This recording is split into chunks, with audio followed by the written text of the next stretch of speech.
Cette fois, je vais mettre un coussin. Pas me faire mal au dos comme l'autre fois. En fait, c'est pas moi qui les lis. Hein. Ce sont tous les livres de ma femelle.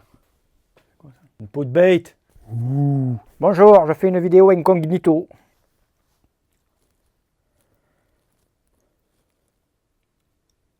Ce matin, en me réveillant, j'ai appris la disparition d'un auteur de jeu.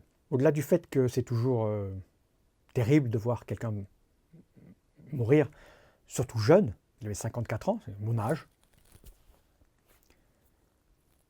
Ça m'a rappelé, je ne sais pas comment dire ça, cet auteur, Alain Rivollet, c'était quelqu'un qui évolue dans le monde du jeu depuis 20 ans, un auteur de jeu, qui a œuvré pour que le jeu de l'année existe, et il n'était pas très connu des gens. Il était connu par les professionnels du milieu, ceux qu'il avait côtoyés, et encore il était très discret. C'est quelqu'un qui vraiment ne se révélait que quand on lui parlait et quand on prêtait attention. Alors que c'est quelqu'un d'extrêmement brillant, c'est quelqu'un qui a fait des études incroyables, prof de maths, il a enseigné des choses très compliquées, spécialiste de la mécanique des fluides, enfin c'est vraiment un type vraiment très brillant et très fort. Et à côté de ça, vous avez un mec comme moi qui n'a pas fait d'études, j'écoutais pas à l'école, j'ai pas mon brevet des collèges, j'ai pas le bac, j'ai rien. Et les gens faisaient plus attention à moi. J'appelais ça le syndrome Michel Drucker, c'est-à-dire que le présentateur devient à un moment donné plus célèbre que les gens qui présentent. Dans le monde du jeu, je suis plus célèbre alors que je n'ai rien fait qu'Alain Rivollet qui a produit des jeux qui rendent des tas de gens heureux. Je crois qu'ils s'en accommodaient très bien. Hein. Il était peut-être probablement pas à l'aise. Je me souviens qu'au début de l'As d'Or, jeu de l'année, il faisait des discours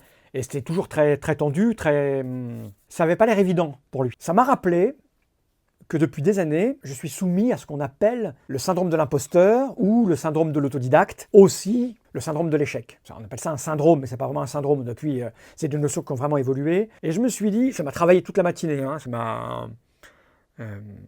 c'est souvent un peu étonnant, égoïste, quand quelqu'un meurt, si on a de la peine pour cette personne et pour ses proches, il y a souvent une réaction assez égoïste et égocentré. On n'arrête pas de se souvenir des moments qu'on a passés avec lui, on dit qu'on l'a connu, enfin, c'est très particulier. Et puis surtout, à nos âges, on ne peut pas s'empêcher de se projeter sur sa propre mort, parce qu'il avait le même âge que moi, 54 ans exactement. On se dit, merde, je veux profiter, je veux vivre, ça se trouve, je vais mourir demain. Donc c'est vraiment très particulier la disparition de quelqu'un. C'est vraiment...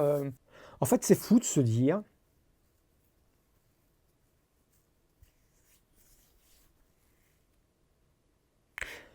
C'est peut-être aussi un peu ça qui m'a conduit à vouloir arrêter Trick Track. Toutes ces variables, tous ces paramètres. C'est-à-dire que il est possible, je fais une analyse là, hein, il est possible que ce soit... Je me souviens d'une conversation que j'avais eue avec un camarade il y a très longtemps, avant que Trick Track démarre, c'est-à-dire que j'ai préparé le projet de développer un site web. Et j'avais des camarades qui, eux, avaient fait des études, avec qui je discutais. Et il y en a un qui m'avait dit, après avoir raconté tout ce que j'avais fait jusque-là, de l'art, du théâtre, de la musique, systématiquement, je m'arrêtais avant que ça devienne gigantesque. Il m'avait dit, tu t'arrêtes avant la dernière marche. Syndrome de la dernière marche. Ça m'a marqué pendant tout le temps du développement de Trick Track. Je pense que s'il ne m'avait pas dit ça, il est probable que j'aurais arrêté Trick Track bien avant. Mais il est probable aussi que c'est ce syndrome de la dernière marche, ce syndrome de l'autodidacte, celui qui pense qu'en fait, il a réussi quelque chose sans en avoir le talent ni les compétences. Quand je réfléchis bien, c'est vrai que je me suis dit pendant des années, je me suis trouvé là au bon moment. J'ai rencontré les bonnes personnes, j'ai réussi à leur parler, à trouver les mots justes, savoir lire dans leur regard ce qu'ils voulaient entendre. Et je me suis toujours dit, un jour on va me gauler, on va m'attraper, on va se rendre compte que j'ai une capacité à décrypter ce que les gens veulent. Ce qui du coup n'est pas une compétence méritante. C'est confus. C'est confus parce que si je reviens à Alain Rivollet, il avait beaucoup de compétences, beaucoup de talent. Il lui manquait juste le fait d'attirer la lumière, d'avoir une tête qui se remarque, de savoir trouver les bons mots pour capter l'auditoire. Alors que moi, j'ai ça. Je sais que j'arrive à capter l'auditoire et que ma tête attire les regards. Il y a un moment, tu te dis, tu vas te faire gauler, quoi. C'est-à-dire que... Ouais, je sais pas où je vais, là.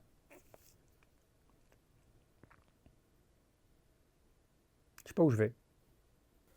Quand je réfléchis à tout ce que j'ai fait jusque-là, et ce que j'espère faire après, je doute en permanence, en vérité. Et pour tuer le doute, j'affirme avec force et conviction. Qu'est-ce que je raconte ? sais pas ce que je raconte. Je sais pas ce que je raconte. I'll be right behind you, Josephine.